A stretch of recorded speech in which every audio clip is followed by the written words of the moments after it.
And you came just to make sure that they arrest President Jonathan.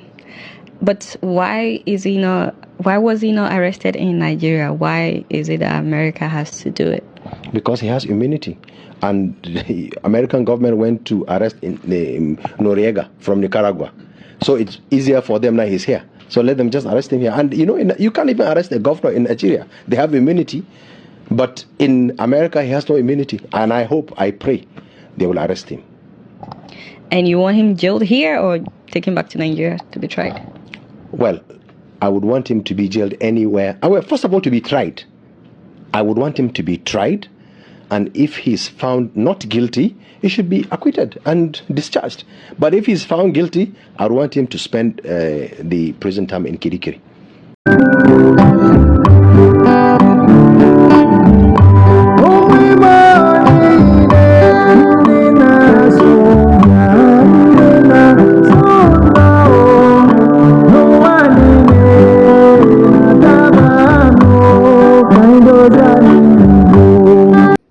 This video I posted there has nothing to do with the topic I want to deal with about our Igbo identity. We that are from Anioma region, how Igbo we are, and every proof that have proven that we have men who have identified as Igbo coming from our place. But I want to use it to make a point. The North fought a South-South son, Jonathan, wholeheartedly to remove him in power. It gets to a point that they have to go all the way to America to ask the Americans to arrest Jonathan. The North cook up stories, do everything possible. In fact, before I proceed, watch the next video. Because of all the other problems, it must be given priority. And let's stop these terrorists. Let's stop these bandits. Let's stop these extremists. Let's stop them. The world can do it. Let us be given back our freedom. We want to live like the rest of the world.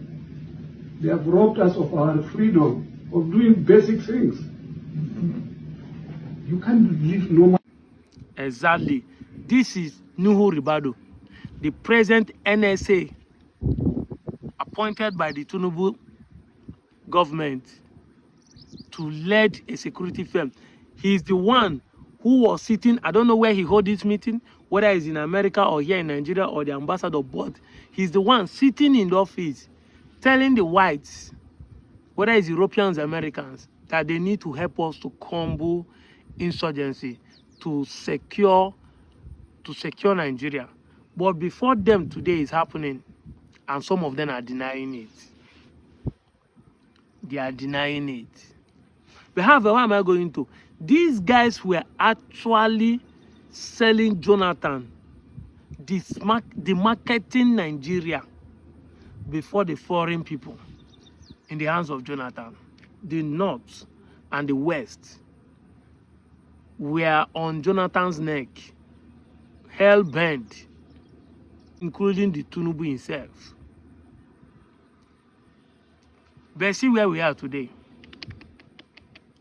And in that trying moment, the Southeast people did not in any way speak against Jonathan, because we have been very understanding on how the politics of Nigeria is going, that people can cook up story and do everything possible to make you feel like a victim. Yes, now 1996 Cook had taught every woman not to trust Nigerian media, that they can do everything to spoil your name. So we understand that as of that time, 2014-15, that Jonathan is being set up by a certain group of people. If you think I'm lying, the event of the day is proving it. What is happening now as Donald Trump treat is proving it. So we in the Igbo saw it as of that time and stood by Jonathan. The whole Igbos, not just Igbos in the Southeast, but Igbos whether in the South-South or in the Southeast or the North Central, we have the same mindset. We stood by Jonathan. We make sure we supported him, left and right. But today, some people from the so-called South are gaslighting us. Despite all the things we suffer in the hands of Buhari after he entered power, he called the Southeast a dot nation. They don't matter in the scheme of things.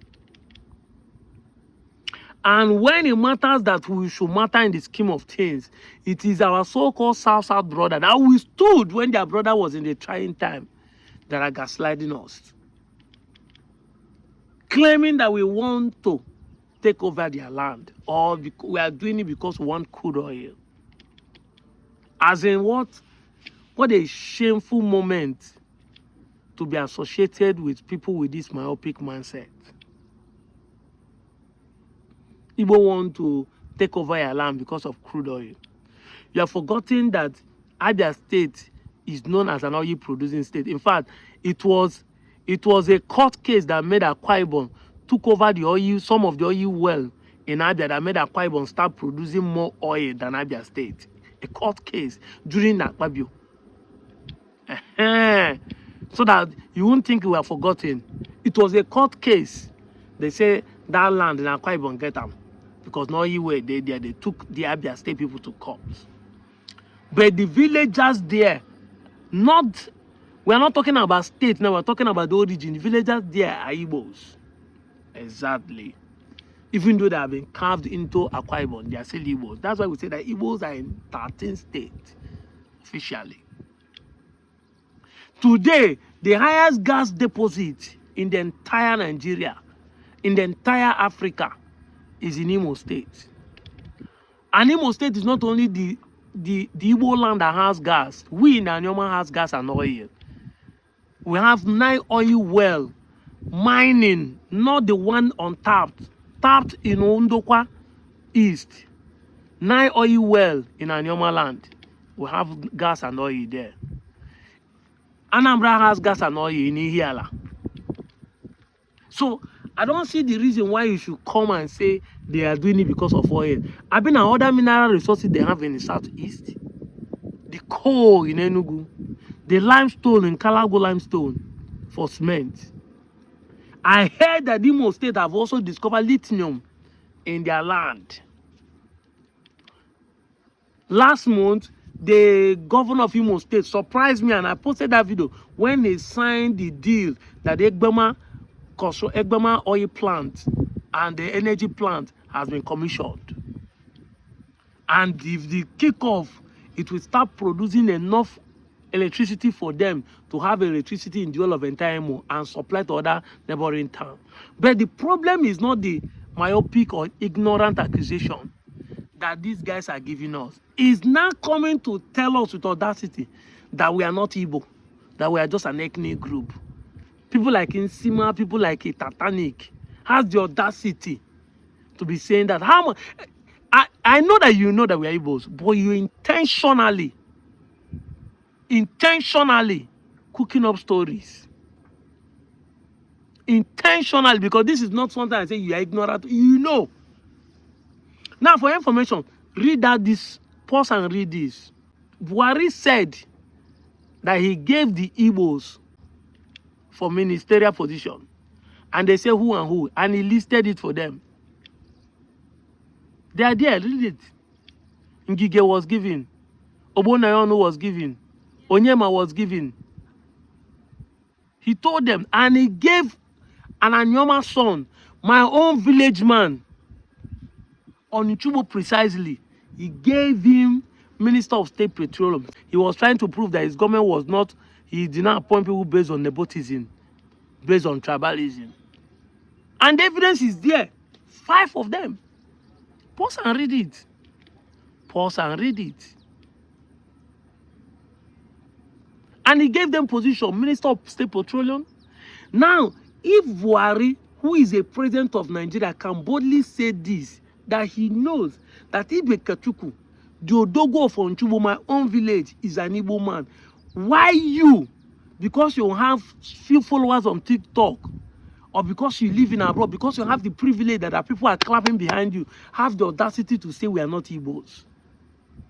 I don't understand. As in, this is where I just feel like I agree with Showale who said that Nigeria has an Igbo problem. Exactly. Nigerians have an Igbo problem. And when I say this, people say, how can every tribe, whether minority or majority, have a problem with Igbo? That means Igbo is the problem. Everybody cannot just say to you, I bust laugh. I pause. I look at the man who said that. I say, so there is no tendency where people can be hated. Everybody can hate the person, meanwhile he's innocent. He said no. Before I end up this message,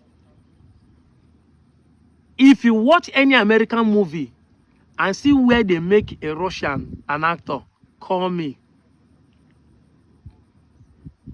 Except a Russian movie. In the entire history of the world, since action movie started raining, they make you believe that the Arabs and the Russians are always bad guys. There is an intentional cook-up by the Europeans, some of the Europeans and the Americans, to make a movie to portray the Russian to be villain. Are the Russian bad people? Your answer is as good as mine. Are Russians bad people? But they made everybody believe that Russians are bad people, because that is the way the brain is being configured. Faith comes by hearing and hearing. Anything you keep hearing and hearing and hearing, you tend to believe that it is truth. That is why it's called propaganda. That's why it's called falsehood. Propaganda means you are portraying something that is not true, but you know that consistently pushing it will make people believe that it's true. Because now, when abomination stays long, it becomes a constitution and a tradition. I said that's how we do it. That is it. 88% of South and Southeast people are Christians. 88%. Even some of us that are saying we don't believe the pastors, they are criminals, yet we don't feel form as atheist. We don't feel form as Muslim. We don't feel form as Jewish. We don't feel form as pagans. We still feel Christian. Because in our conscience, we feel like it's a better religion to identify with. Now, if you agree with me with these statistics, now let me shock you. The Bible recorded that the Jesus of the Bible was one time called a blasphemer.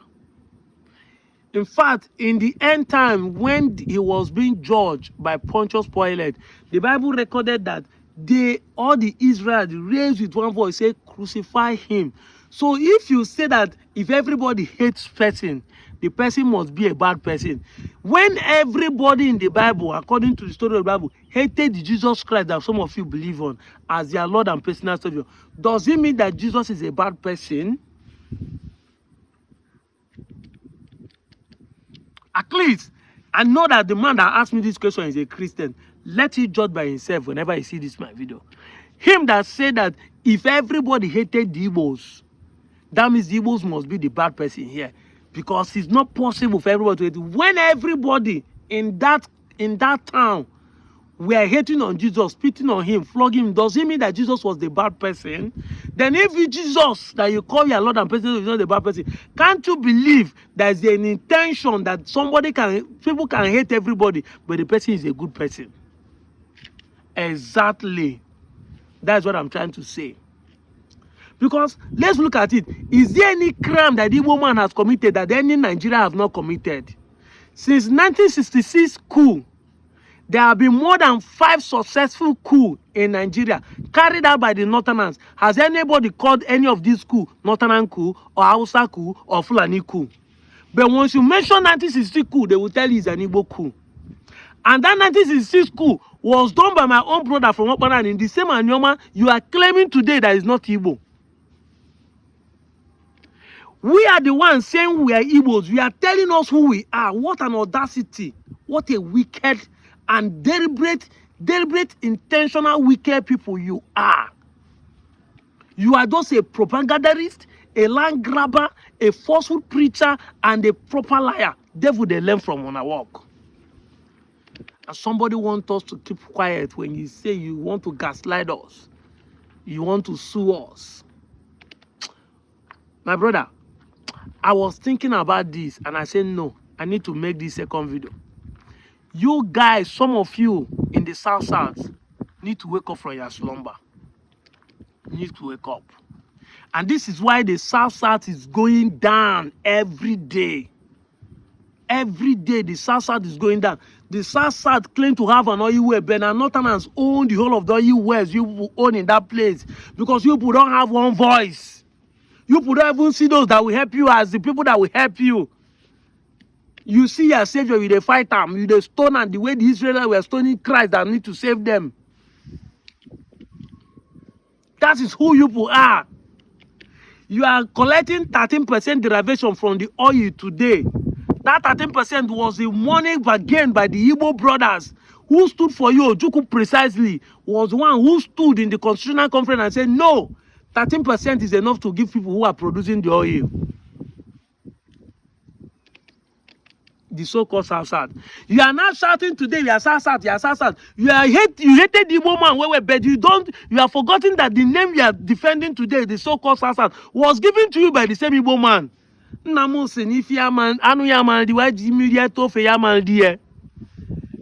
where you no go chop, if they use the water cook soup, you no go chop them. But now only you go chop, go use teeth, divide meat. Let us say to fear, I know they chop this, but you don't use teeth, divide them. You don't swallow your feet where you take use teeth, divide the meat.